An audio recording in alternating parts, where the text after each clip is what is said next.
There's a story about a wealthy man who lived in a grand estate. His table was always full.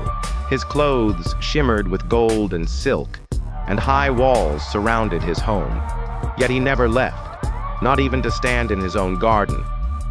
One day, a visitor asked why. The man smiled, holding out his wrists. Around them were delicate golden chains. "See these? Pure gold. They don't hurt me, yet they hold me. But why struggle? My prison is comfortable." The visitor shook his head. A man in chains, no matter how beautiful, is still a slave. Slavery does not always arrive with iron shackles. Sometimes the most dangerous kind is the one we do not even recognize. The Israelites in Egypt were not all locked away or bound in ropes. They had homes, families, and work, yet they were still slaves. And the truth is, so many of us live the same way. We may not serve Pharaoh with bricks and mortar, but we still build for him every day, believing we are free when we are not. The Torah tells us the Egyptians made the children of Israel serve with harsh labor and made their lives bitter with hard work. The Midrash explains that Pharaoh did not begin with a whip. He began with an invitation. He made the work seem voluntary, even joining in himself. Slowly it became expected, then required, then impossible to escape.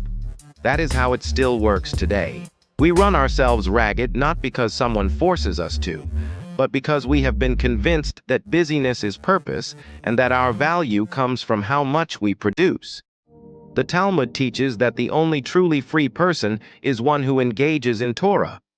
Freedom is not just the absence of a boss or an empty calendar. It is the ability to live in alignment with God's truth, rather than being ruled by the demands, fears, and desires that pull us away from Him.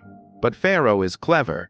He tells us that safety is the same as freedom, that if we work hard enough, save enough, and prepare enough, then we will finally rest.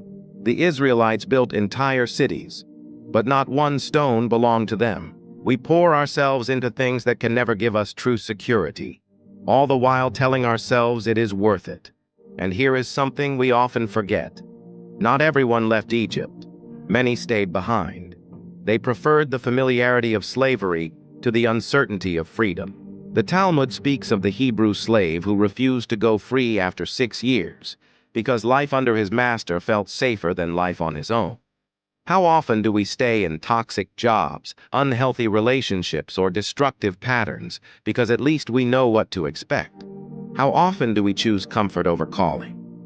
Breaking free begins with seeing the illusion for what it is. Pharaoh wants us to believe that stress means success, and that exhaustion is a sign of importance. God calls us to something far better. We must ask ourselves what we would build if Pharaoh no longer ruled our time.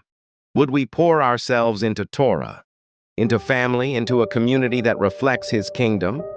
We must also trust God more than Pharaoh, because fear is Pharaoh's most effective chain. He whispers, "What if you fail? What if you lose everything?" But God says, "I am your provider. Trust me." The Baal Shem Tov taught that Egypt, Mitzrayim, means narrowness and constriction. Leaving Egypt is not only a historical event, it is a daily choice to step out of the things that keep us small and bound. Moshe grew up in Pharaoh's palace surrounded by luxury, but he saw through the illusion. Real kingship, he knew, was not found in ruling others, but in serving God. We are faced with the same choice. We can continue building Pharaoh's cities, or we can step into the wilderness with God, trusting that His freedom is worth the unknown.